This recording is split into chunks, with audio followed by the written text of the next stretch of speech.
He didn't see the way her eyes tracked exits and choke points, military muscle memory she couldn't suppress.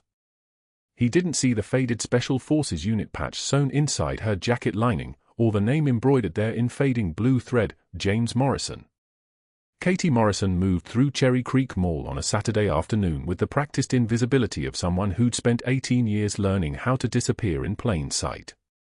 Her nurse's scrubs were hidden beneath a casual charcoal jacket, collar turned up just enough to conceal the edge of a hospital ID she'd forgotten to remove, but her sharp eyes still scanned the mall's architecture with the precision of someone who'd mapped hostile territory for a living. Exit routes. Choke points. Security camera blind spots. The automatic surveillance of someone who couldn't turn it off even when she tried. The mall's Saturday crowd moved around her without seeing her, families with strollers, teenagers in clusters, couples browsing storefront windows. Katie existed in the spaces between them, a ghost in practical shoes, her presence registering only as an absence. It was how she'd learned to survive these past few years, ever since the classified extraction from Sanjin had ended with her name scrubbed from every official record, her service buried under layers of redaction and need-to-know compartmentalization. She had been erased. Officially. Completely. And the erasure had become easier with each passing month, until she'd almost convinced herself that the woman in the scrubs was her only identity now. Just Katie. Just a nurse. No rank. No call sign. No unit patch beneath her jacket that felt heavier each year, the embroidery fading like a ghost memory. She approached the coffee kiosk near the jewelry store entrance, the smell of roasted beans and chocolate cutting through the mall's usual antiseptic blend of air conditioning and plastic. The barista, a young woman with kind eyes and a name tag that read Sophia, smiled as Katie ordered a medium black coffee, no sugar, no cream. Same order. Every time. The cardboard cup felt warm between her palms as she turned to survey the mall, coffee in hand, her posture relaxed but her mind running through exit vectors and crowd density calculations that nobody would ever ask her to explain. A tremor ran through her left hand when Sophia dropped a metal tray behind the counter, a sudden clatter of stainless steel on tile that sent Katie's nervous system back to a compound in Helmand Province where sudden loud noises meant incoming rounds. Just for a second. Then the tremor stopped. Her breathing steadied. The old training kicked in, compartmentalizing the panic into a box labeled later and locking it. She took a sip of coffee and watched the mall continue its Saturday rhythms as if nothing had happened. That was when she noticed the commotion near the jewelry store. A small crowd was gathering, cell phones already raised like weapons, like they could capture something sacred just by filming it. Katie's eyes narrowed. She'd learned to read crowd psychology the way other people read newspapers, the angle of heads, the hunger in raised phones, the predatory silence that preceded mockery. Her coffee cup tightened in her grip, the cardboard buckling slightly under pressure she didn't realize she was applying. The mall's head of security stood in the center of the crowd with his chest puffed out like a rooster, his navy uniform pristine and starched, his name tag reading Dylan Whitmore in professional capital letters. But it was his voice that made Katie's jaw clench. He was speaking loudly, slowly, enunciating each word as if volume compensated for incomprehension, as if a deaf man simply hadn't heard him correctly the first time he'd spoken at normal volume. The practiced condescension of someone who'd never had to question his own understanding of the world.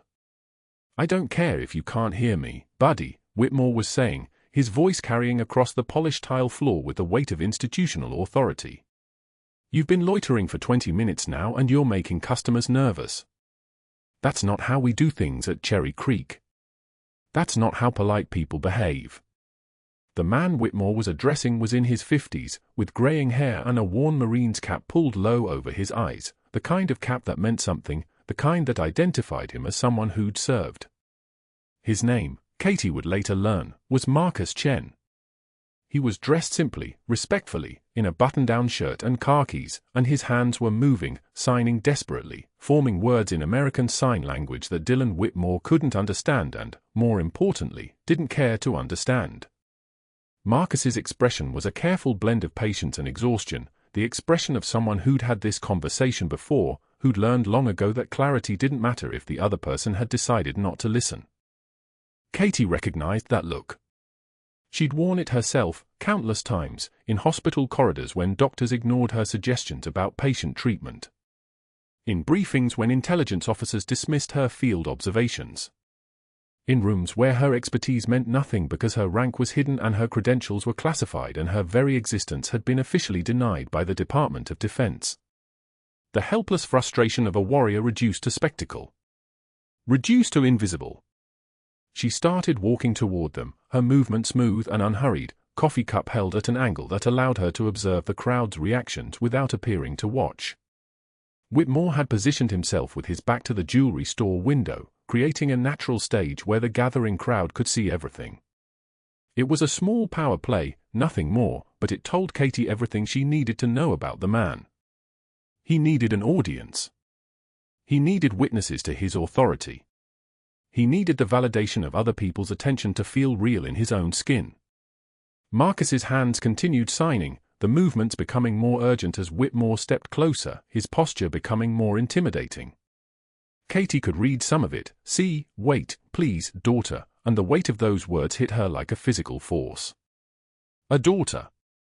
He was waiting for his daughter. This man, this deaf Marine in a worn cap, had come to this mall to meet someone he loved, and instead he'd encountered Dylan Whitmore and the unspoken rule that invisibility was acceptable if you were different enough, quiet enough, deaf enough. The crowd's phones continued recording. Katie could hear the small electronic chirps of them capturing video, the sound like locusts, like a swarm, like the kind of ambient noise that preceded something becoming evidence. Someone's going to post this, she thought. Someone's going to film this moment and share it with thousands of strangers, and in 4 hours it will be on social media, and in 8 hours everyone will be performing their outrage, and in 12 hours nothing will have changed because the moment passed and nobody did anything when it mattered. Nobody ever did. Katie was 47 feet away. Then 30. Then 20. Close enough now that she could see the subtle tension in Marcus's shoulders, the way his hands had started to tremble slightly as his signing became more frantic, as if speed could compensate for a man who refused to listen. Close enough to hear Whitmore's voice drop to a tone that made the crowd go quieter, anticipatory, the kind of quiet that precedes a punchline at someone else's expense. Tell you what, Whitmore was saying, spreading his hands with theatrical magnanimity. You seem like a nice guy, so I'm going to do you a favor. I'm going to pretend I didn't see you hanging around my store, and you're going to move along. Walk. Exit. Disappear. Understand? He was speaking louder now, each word a hammer blow of deliberate mockery. Or should I call actual security? Police, I mean. Because I'm just mall security, but I can make that phone call right now. Katie was 15 feet away. She could see the security guard's hand resting on the radio clipped to his belt, a Motorola two-way, probably connected to the mall central dispatch, the kind of radio that gave a man like Dylan Whitmore a sense of power that transcended his actual authority. She could see Marcus's face, the careful control he was maintaining, the way a lifetime of service had taught him not to react with anger, not to let this moment define him. The dignity of a Marine on display in a shopping mall for an audience that didn't deserve to witness it. Katie's hands moved on their own, the old training, the automatic response when a situation was deteriorating and someone needed to intervene. But she forced them to stay still, forced herself to stop moving, forced her breathing to remain level even as her heart rate climbed into a range that would have alarmed any cardiac monitor. She stood at the edge of the crowd, coffee cup still in her hands, and made herself invisible again. Made herself small. Made herself a bystander in her own reckoning. The next words out of Whitmore's mouth changed everything. But that wasn't the worst part. The worst part was what they didn't know, standing there in that crowd at Cherry Creek Mall on that Saturday afternoon. They didn't know that the quiet woman in the charcoal jacket had spent for years as a Navy SEAL before transferring to a unit so classified that her service record had been officially expunged. They didn't know that her hands, the ones now wrapped around a cardboard coffee cup, had carried wounded operators out of Sanjin under enemy fire, had performed emergency battlefield medicine on teammates with shrapnel in their chests, had held people together when everything was falling apart. They didn't know that the unit patch beneath her jacket lining wasn't just embroidery, it was a memorial to a man named James Morrison, her husband, who died on the same classified mission that had ended her official military career. They didn't know who they were standing next to. And in exactly 4 minutes, everything was about to change. Whitmore circled Marcus like a predator sensing weakness, his voice dripping with the kind of contempt that comes from knowing nobody would stop him. "What's wrong? Can't talk like a normal person." He mimicked Marcus's sign language with exaggerated, theatrical gestures, his hands flailing like he was mocking a child. The crowd around them swelled, spectators drawn to cruelty the way flies find rotting fruit. Someone laughed. Then another. Then dozens. Marcus's jaw tightened. His hands dropped to his sides. "Maybe you should shop somewhere else if you can't follow simple instructions," Whitmore continued, turning to the crowd with a smirk that said he'd done this before. That he enjoyed it. The security uniform gave him permission. The badge made him bulletproof. He gestured toward the exit with the kind of casual dismissal reserved for things that weren't quite human. "We have standards here at Cherry Creek.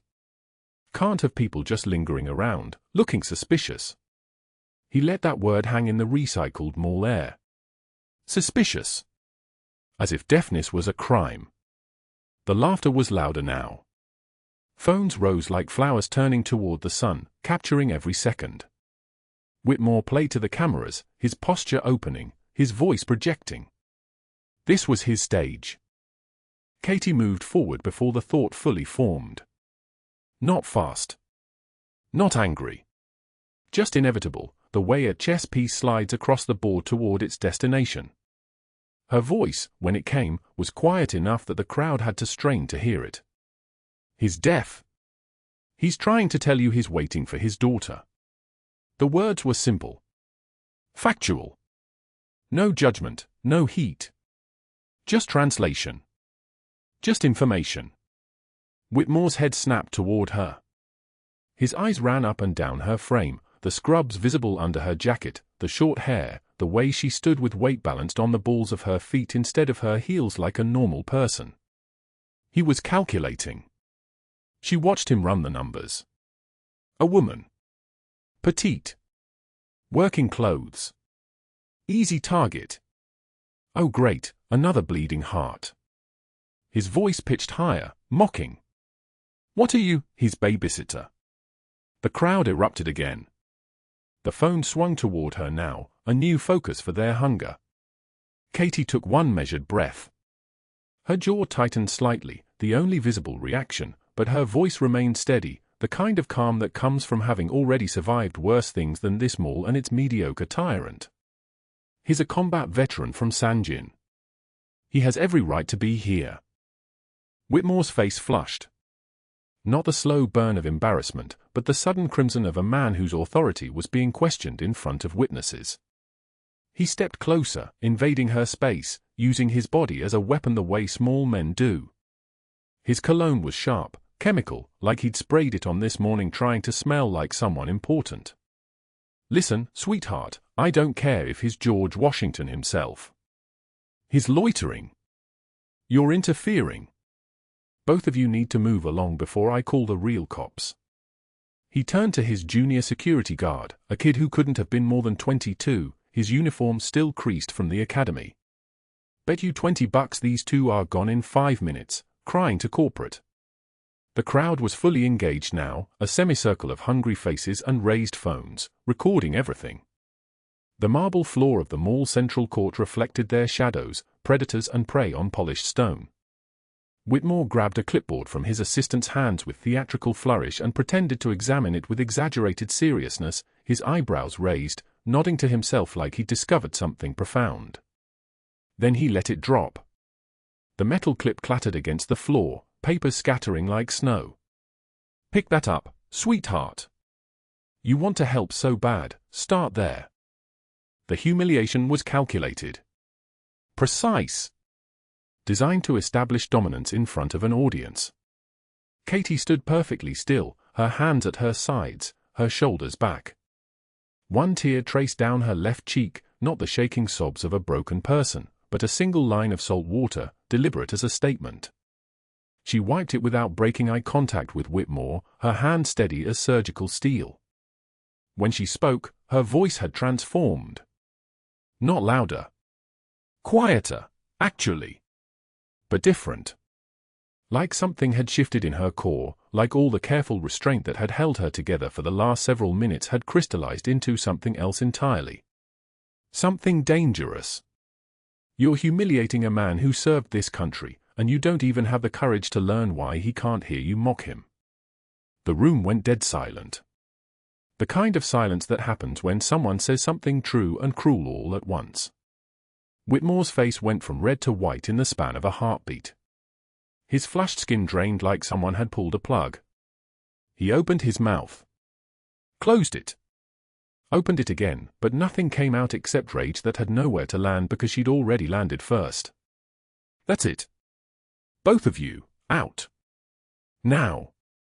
You're banned from this mall. Permanently. His voice cracked slightly on the last word. Don't ever come back here. Marcus signed frantically at Katie, his hands moving in quick, sharp gestures, confusion and shame written across his face in a language everyone in that crowd understood even if they didn't speak it. He was apologizing. He was humiliated. He was preparing to leave.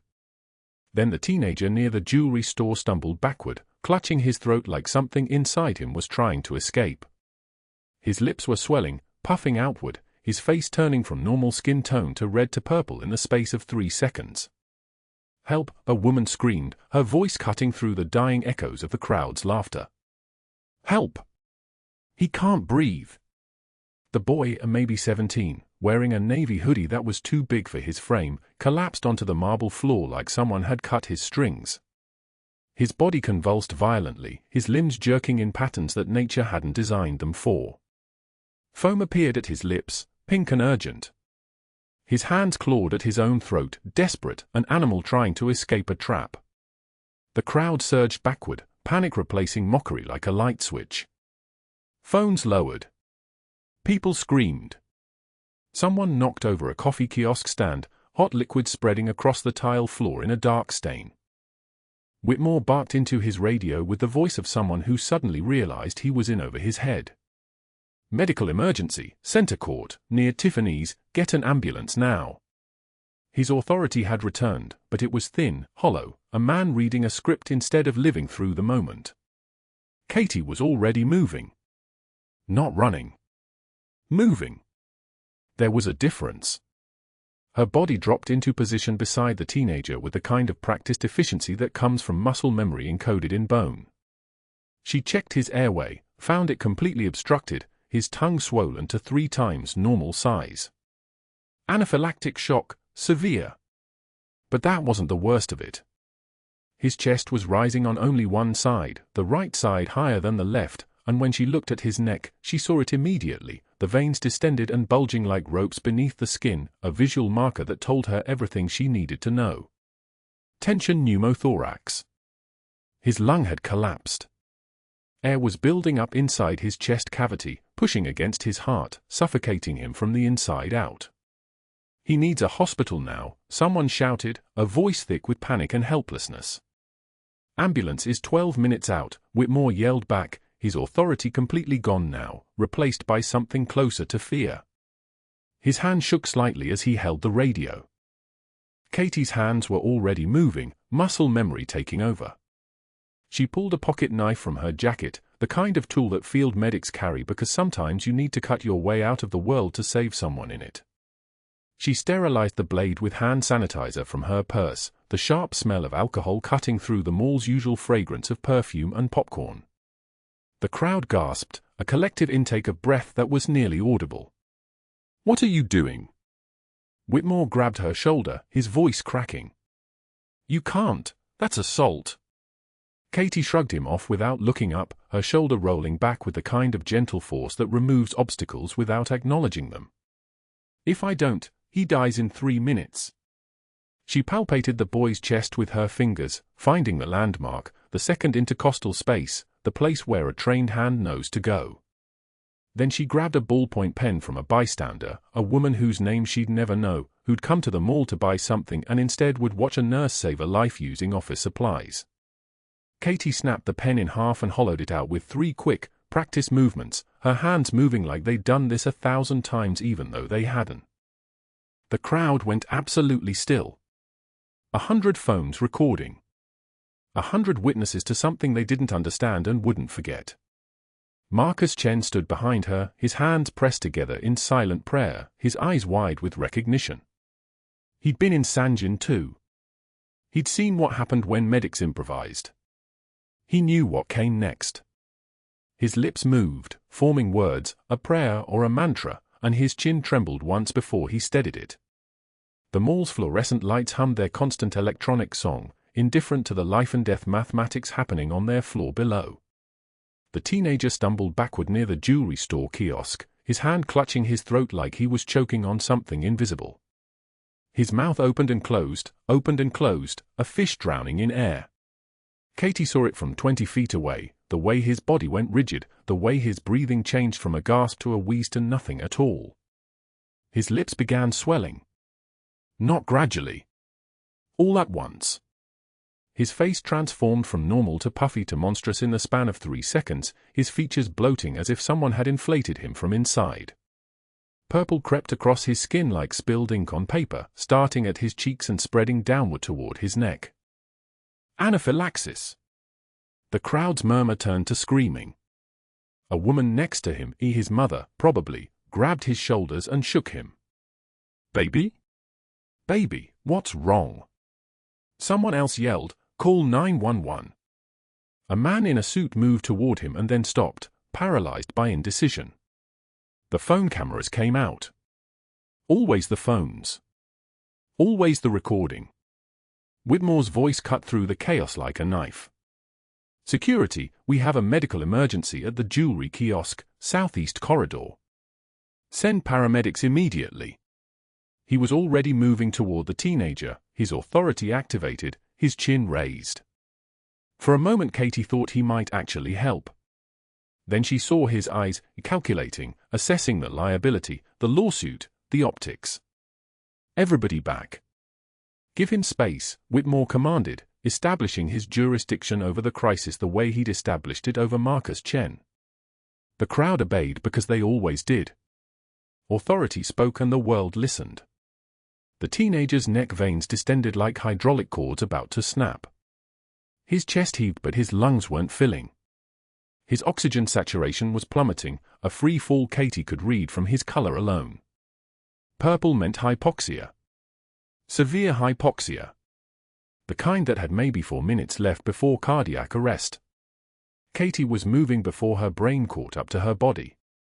She dropped to her knees beside him, her muscle memory overriding every protocol about staying invisible, staying deferential, staying the quiet nurse in the corner. When did this start? Her voice was different now. Not the timid register she'd been using all day. This was command voice.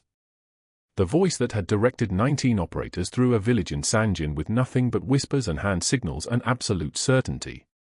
The mother's face collapsed. "I don't know. He was just standing there. We were just looking at rings." He said. His throat felt tight and then. "Severe allergic reaction. Anaphylaxis." Katie was already assessing, her hands moving with the terrifying fluid precision of someone who'd done this before. She pulled the teenager's collar open. His airway was swelling. The glottis was going to close. He had minutes. "What's your name?" The boy couldn't answer. His lips were so swollen he couldn't move them. "That's okay. Listen to me. You're going to be fine." Katie believed it when she said it because she always believed it in the moment of crisis. Belief was a weapon. Belief was a command to the body to obey. "Your airway is closing. I need to create a new way for you to breathe." She looked up at Whitmore, who was staring at her like she'd sprouted a second head. "Call EMS again. Tell them tension pneumothorax developing. Tell them we have maybe 4 minutes." She didn't wait for him to move. She was already reaching into her pocket for her trauma shears, the ones with her old call sign etched into the metal, the one she'd sworn she'd never have to use again after she hung up the uniform. She cut the boy's shirt open. The crowd gasped. Someone shouted, "Stop! You're hurting him." But Katie was already palpating his chest wall, finding the second intercostal space, the midclavicular line, the exact spot where she'd done this before on a 19-year-old Marine with a pneumothorax from shrapnel. Pain is information. That's what the corpsmen had taught her. Every datum a message. She found her pocket knife in her jacket. Not a combat knife, just a regular blade she'd carried for years, a habit she couldn't break. She hollowed it out. She'd done this too, months of practice in a basement in Fort Bragg with a surgeon named Chen who'd since died in a car accident that wasn't a car accident. The needle decompression at the second intercostal space, midclavicular line. That's what the textbooks called it. What Katie called it was keeping someone alive long enough for the ambulance to arrive. She made the incision. Clean. Precise. A line of red appeared in the teenager's chest, and she inserted the hollowed pen barrel into the opening before the muscle could clench shut. The hiss of pressurized air escaping was the most beautiful sound Katie had ever heard. The sound of a trauma bed in Kandahar. The sound of a 23-year-old Navy corpsman knowing he'd just saved a life. The sound of muscle memory winning against the laws of physics and biology. The boy's distended neck veins deflated. His chest rose on both sides now, bilateral, symmetrical, the way human lungs were supposed to expand. The purple began fading from his skin, shifting to blue, shifting to pink. His lips regained their natural color as oxygen reached his brain again. His eyes widened as he gasped, actually gasped, for the first time in what felt like an eternity but was probably only 90 seconds. The crowd exhaled collectively. Some cried. Some cheered. One woman crossed herself. The phones kept recording. Katie monitored the boy's pulse with 2 fingers on his carotid artery. Strong. Fast but strong. She kept his airway clear, her hand under his chin, whispering reassurances he probably couldn't hear over the adrenaline screaming through his nervous system. "You're going to be okay. Stay with me. Breathe with me. In through your nose, out through your mouth." The siren started 8 blocks away, wailing closer, becoming louder, the sound of rescue arriving too late and just in time, the paradox of emergency medicine. Paramedics arrived in a controlled sprint, their uniforms like a visual acknowledgement that the crisis was ending. The lead paramedic, a woman named Rodriguez with sergeant stripes on her sleeve, took in the scene in one sweep, the cut shirt, the improvised chest tube, the stabilizing hand, the calm voice of someone who knew exactly what she was doing. "Who did this?" Rodriguez asked, looking at the hollowed pen barrel, the perfect angle of insertion, the textbook execution. A dozen voices answered at once, pointing, naming her. But Whitmore was already on his phone, his free hand rising to silence the crowd with an authority that wasn't his to claim. His voice dropped low, urgent, the tone of a man making a call he'd rehearsed. "The mall owner? Dylan Whitmore. We have a situation. An unauthorized medical procedure. A minor was assaulted with a weapon. I need to document this officially." He hung up and made another call within 30 seconds. His contact list was deeper than Katie had estimated. "Chief Martinez? Dylan Whitmore from Cherry Creek Security. I need a favor regarding an incident at the mall. An unlicensed individual performing unauthorized medicine on a minor." "Yes. She's still here. I'm containing the scene." "Thank you, sir." He pocketed his phone and turned to look at Katie with an expression that could have frozen helium. Rodriguez was loading the teenager into the ambulance, her paramedics moving with practiced efficiency. Needle decompression was textbook, she said to her partner.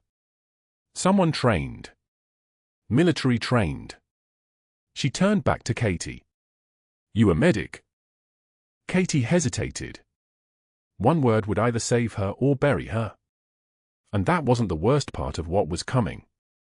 2 police officers had arrived, not rushing, just walking with the casual authority of people who'd been called by someone important.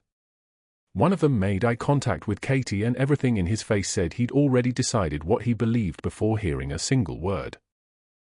"We need to ask you some questions," the older officer said. His name tag read Patterson. His eyes were already guilty of the crime certain. Whitmore stepped forward with a security supervisor and the mall's assistant manager, both nodding along like trained dogs. "Officers, this woman has been harassing customers all morning. I asked her to leave. She refused and then assaulted a minor with a knife." The younger officer looked at the pen barrel, then at Katie's hands, then at the teenager being loaded into the ambulance with improving vitals and a pulse that wouldn't have existed without her. "She saved his life," Rodriguez called from the ambulance. "That was a textbook needle decompression for tension pneumothorax. If she hadn't done that, this kid would be dead in about 90 seconds.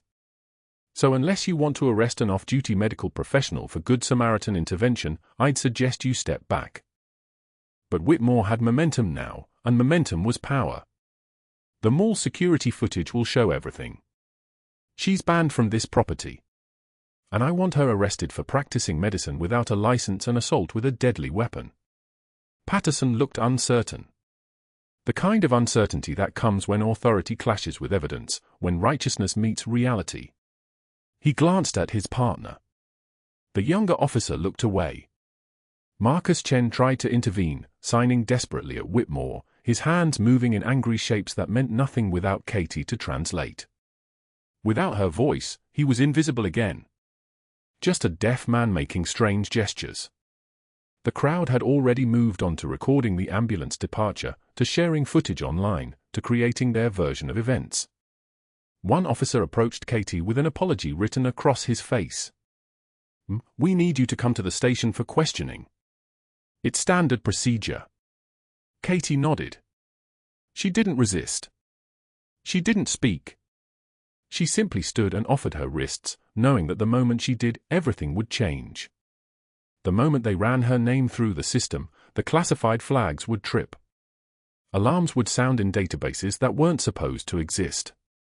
People who were supposed to be monitoring her from the shadows would wake up to a notification that Senior Chief Petty Officer Katie Morrison had just become visible. The quiet nurse in scrubs was about to become a problem nobody in Denver was equipped to solve. The paramedics arrived in 7 minutes. Katie heard the sirens first, that rising wail that meant the world was about to get very official, very fast.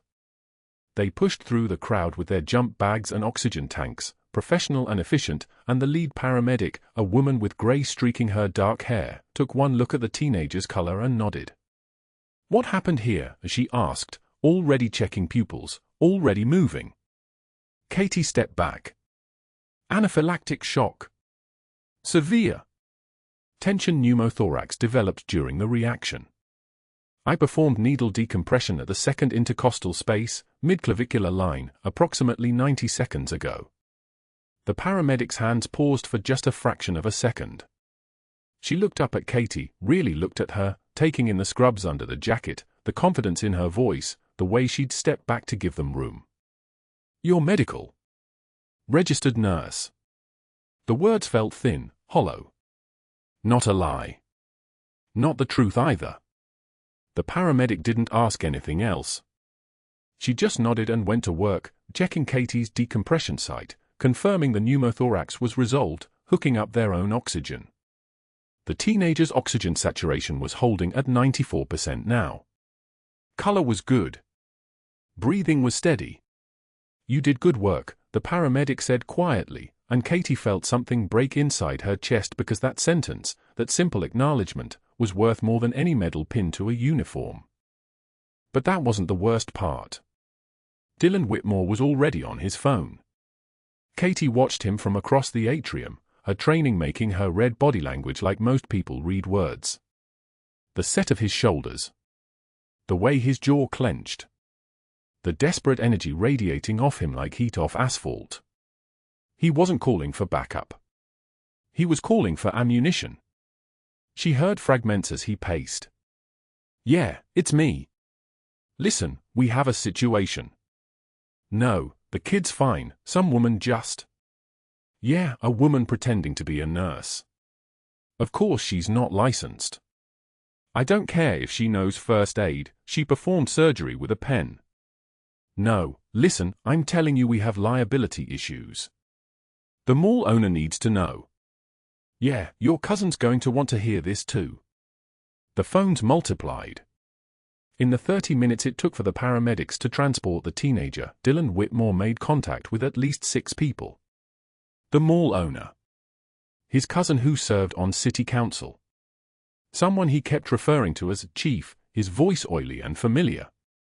Each call followed the same pattern. Katie Morrison was unstable. Katie Morrison was dangerous. Katie Morrison had practiced medicine without a license, had put that boy in jeopardy, had acted without authorization. Each call was a lie wrapped around a kernel of truth. Police arrived while the paramedics were still loading the stretcher. 2 officers in dark blue, moving with the casual authority of men who'd been called to 100 scenes like this. One of them, the older one with a name tag that read the Detective Vasquez, approached Katie with his notepad already open. "You're the one who performed the emergency procedure?" he asked. "I am." "Your credentials?" Katie pulled out her wallet. She had them, her RN license from the state of Colorado, current and legitimate, current CPR certification, advanced life support designation. Everything civilian. Everything real. Everything that said she was exactly what she claimed to be, a nurse. A regular nurse. The kind of nurse who worked hospital shifts and took continuing education credits and existed in the normal world. Detective Vasquez studied them for a long moment. His eyes moved between the certifications and her face, reading something she couldn't quite identify. "Mr. Whitmore says you escalated the situation," he said finally. "Says you endangered the patient." The patient was in anaphylactic shock with a developing tension pneumothorax. Katie's voice was level. Clinical. Without decompression, he had approximately 4 minutes before cardiac arrest. There was no time for an ambulance. Even so, those are procedures that I'm certified to perform. She pointed to the advanced life support designation. Needle decompression for tension pneumothorax falls within my scope of practice in emergency situations. This was an emergency situation.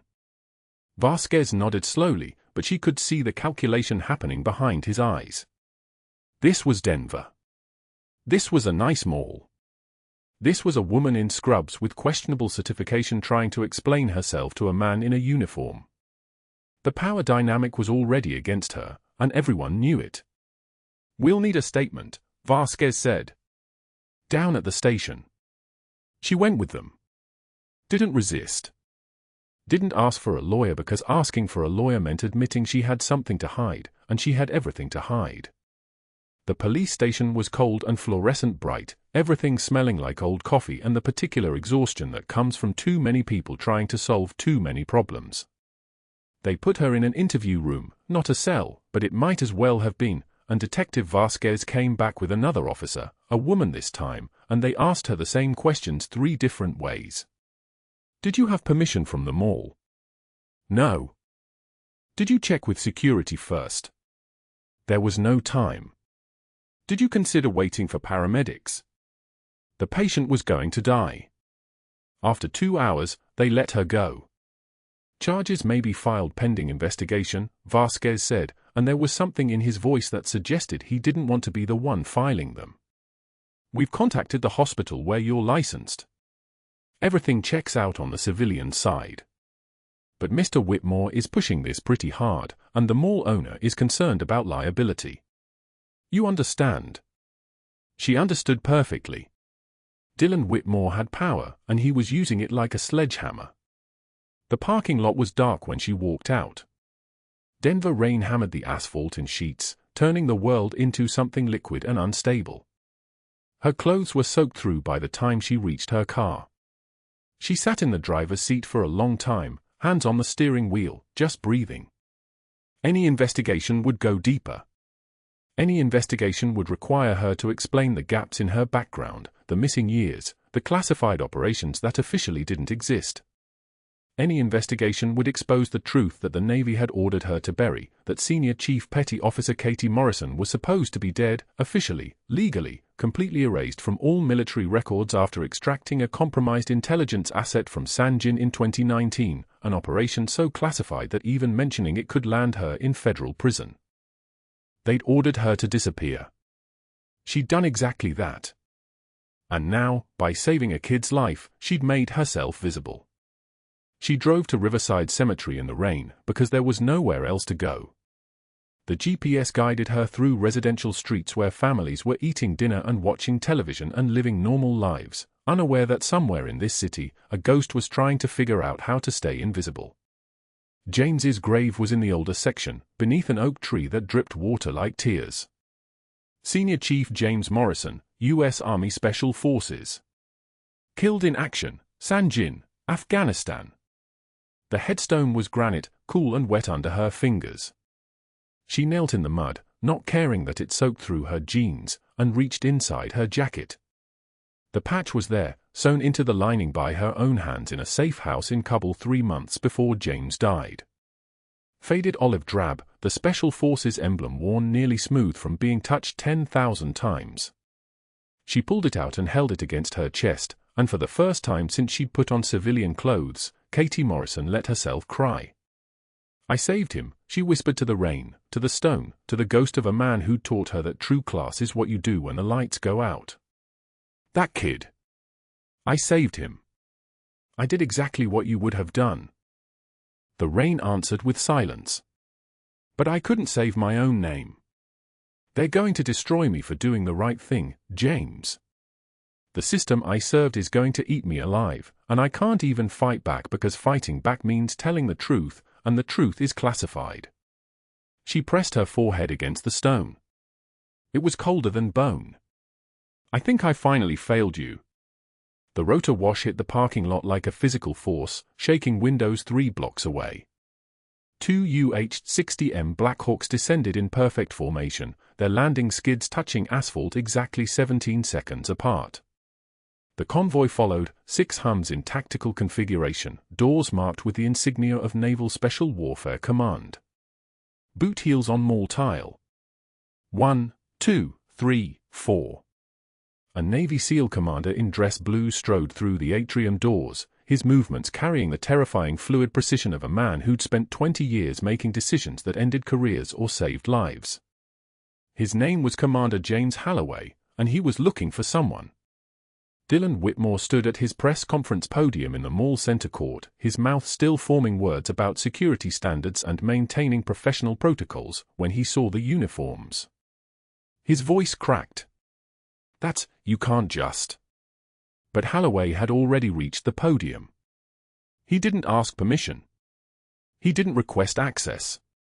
He simply took the microphone with the casual authority of a man accustomed to rooms bending to his will. The news camera swung like predators sensing blood in the water. Where is Senior Chief Petty Officer Katie Morrison? Holloway's voice was quiet. That was the terrifying part. Not volume. Just absolute certainty. Call sign Reaper. I need her location now. Whitmore's face went the color of old newsprint. I don't know who you. You do. Holloway didn't raise his voice. You humiliated her. You had her arrested. You destroyed security footage of your actions. You attempted to bury a classified operative. He paused. That was a mistake. From the crowd, a woman in Navy dress uniform stepped forward. Lieutenant Sarah Chen. Marcus's daughter. Her voice shook but held firm. Senior Chief Petty Officer Katie Morrison carried my father out of Sanjin Valley under direct enemy fire. She performed a needle decompression on a teenager with anaphylactic shock using a pen and a pocket knife. She is the single most decorated medic in my command. Sarah pointed directly at Katie, who stood at the edge of the atrium, still wearing her nurse's scrubs, still trying to be invisible. That's a Senior Chief Petty Officer. That's who you called a bleeding heart. Holloway opened a classified file. The photographs alone made people in the crowd gasp. Katie Morrison in combat gear. Katie Morrison carrying a wounded Marine across her shoulders. Katie Morrison in dress uniform, medals arranged on her chest like a constellation. The commander's voice fell into a rhythm that made the air pressure in the room change. Navy Cross. Pause. Silver Star. Pause. Second silver star. Pause. Purple heart. Pause. Second purple heart. Each medal got its own moment, its own weight. This woman carried 17 wounded operators out of active combat. One of them is standing next to you right now. Marcus Chen has her call sign tattooed on his forearm because on the day she saved his life, he promised himself he'd never forget the woman who chose his survival over her own safety. Whitmore tried to speak. His mouth opened. Nothing came out. His hands gripped the podium edges, and Katie watched as the understanding crashed through him like a physical impact, that he hadn't just confronted a nurse, or even a woman who could perform emergency medicine. He'd mocked someone whose classified file contained 34 pages of combat operations, extraction missions, and lives saved under conditions most people couldn't imagine surviving. A Pentagon official stepped forward, a uniform crisp, her expression carved from granite. By executive order, effective immediately, Senior Chief Petty Officer Katie Morrison's classified status is hereby lifted. All related NDAs are suspended pending review. She is cleared to speak publicly about her service record, her deployment history, and her current location. The official paused. She's been invisible long enough. News cameras pivoted as one organism toward Katie. The red lights that had been hunting for Whitmore now hunted for her, and the mall's owner, standing 30 feet away, watching his entire evening collapse, felt his liability meter exploding. 40 cameras. 12 news crews. 3 major networks already broadcasting live. The viral video of Whitmore mocking Marcus Chen was being resurrected on every screen, but now viewers were seeing it through a new lens, a man humiliating a deaf veteran who'd been saved by one of the most decorated combat medics in modern warfare. The mall's owner approached Whitmore like a man walking toward his own execution. "You're done." Not angry. Worse, disappointed. "Security says you've been selling information to competing malls for 8 months. We have 17 emails." The police chief released a statement calling for a fraud investigation. "Your cousin issued a press release distancing himself from you. You're fired. Effective immediately. You're trespassed from this property and every property in our portfolio." He turned to the cameras. Cherry Creek Mall deeply apologizes to Senior Chief Petty Officer Morrison and to Marcus Chen. "We're establishing the Morrison First Aid Station and making a $100,000 donation to veteran services in her honor." Whitmore's face cycled through emotions like a broken film reel. Shock. Denial. Rage. Then something worse, understanding. His connections weren't connections. His authority wasn't authority. His cousin was abandoning him. The police chief had already moved on. The golf games, the dinners, the sense that he mattered, all of it had evaporated the moment someone with actual power walked through those mall doors. 2 security guards, men Whitmore had trained, men he'd managed, took his arms with the mechanical precision of people following orders. They didn't seem angry. They seemed like they'd been waiting for permission. "You can't." Whitmore's voice was a ragged whisper. "I have connections. I know people." "You knew people," Holloway said quietly. Past tense. The next voice belonged to a lawyer, the mall's legal counsel, speaking directly to news cameras. "Dylan Whitmore is being removed from all employment records. We're preserving all documentation related to the attempted arrest of Senior Chief Petty Officer Morrison. This matter will be reviewed by federal authorities regarding obstruction of justice and potential fraud charges." By evening, Whitmore's wife had filed for separation. His current employer had rescinded a job offer. 3 former colleagues had issued statements saying they'd never want to work with him again.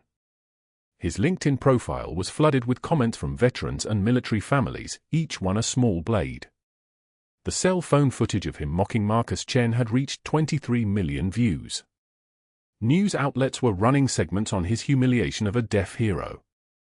Social media had already identified his home address, his ex-wife's maiden name, every school he'd attended. The machinery of public shame, once engaged, moved with the force of an avalanche. What they didn't know was that Katie Morrison didn't feel victorious. She felt tired. She felt the weight of 17 names she'd carried across desert and rock and blood, the weight of a husband named James who died when his transport was hit by an IED, the weight of 3 years erased from official records, the weight of being told to disappear and doing it so well that she'd nearly disappeared from herself. But that wasn't the worst part. The worst part was that Commander Holloway had pulled her aside as the press conference dissolved into chaos. "The director wants you back," he'd said. "Full reinstatement. Senior chief rank restored. Pension adjustment. The team that came out of Sanjin, they've been asking about you. They want to know if you're coming home." Katie had stared at the unit patch inside her jacket lining, the one James had sewn there himself, the one that had stayed with her through every shift, every humiliation, every moment of pretending to be invisible. She didn't know what home was anymore. She only knew that Marcus Chen was waiting in that crowd, that his daughter wanted her to teach that girl the sign language she'd never had time to learn, that there was a bronze plaque being installed somewhere in this mall, bearing her name. "I need to think about it," she'd whispered. That night, Katie sat in her apartment and watched the news coverage cycle through its iterations. Whitmore's face. The mall owner's statement. The Pentagon official's announcement. And then, over and over, the footage of her stepping forward to help a deaf man being mocked, the pen and the pocket knife, the hiss of air escaping a collapsed lung, the teenager's lips regaining color. They were calling her a hero. They were calling Whitmore a villain. The world had suddenly decided that what had been invisible was magnificent all along, and what had been powerful was actually contemptible. Marcus Chen sent her a message through his daughter. He wanted to learn sign language if she would teach him. He wanted to say thank you in her hands. He wanted her to know that the 47 other Marines in his unit had all received her name tattooed on their arms. That was protocol. You carried the name of the person who carried you. She was marked on 47 forearms, walking through civilian life with an army on their skin. 6 months later, Katie Morrison stood in the parking lot of Cherry Creek Mall. She'd accepted the position at Denver's VA hospital. She'd accepted the reinstatement. She'd accepted that invisible was no longer an option. The bronze plaque caught the afternoon light, Morrison First Aid Station, dedicated to Senior Chief Petty Officer Katie Morrison, United States Navy, for service above self. She walked past the folding table at the mall's edge. Dylan Whitmore sat there, selling cut-rate insurance policies. His suit was cheap. His eyes were downcast. A teenager walked by and said loud enough for Whitmore to hear, "That's the guy who tried to arrest the Navy SEAL nurse." Whitmore's face flushed, but he didn't respond. He just straightened his stack of flyers with hands that trembled. Katie paused. She could have gloated. She could have said 1,000 things that would have destroyed him further. Instead, she simply nodded once, acknowledging his existence, nothing more, and kept walking. Inside the mall, Marcus Chen stood waiting with a sign language textbook, his smile bright. His daughter stood beside him with her young son, who held up a crayon drawing of a helicopter and a soldier. "Grandpa says you're a real hero," the boy said. Katie knelt to his level, her voice soft as rain on asphalt. "Your grandpa is the hero. I just made sure he got to meet you." She touched the unit patch inside her jacket lining one final time and whispered the words that had kept her alive through everything. "True class is what you do when the lights go out." Marcus's hands formed the signs for thank you, over and over, and Katie understood that some languages didn't need words. They needed hands. They needed presence. They needed someone finally willing to be seen. Like this video if you support our troops. And if you or someone you love has served, let us know in the comments. We'd be honored to hear from you. Subscribe and let's get back to the story.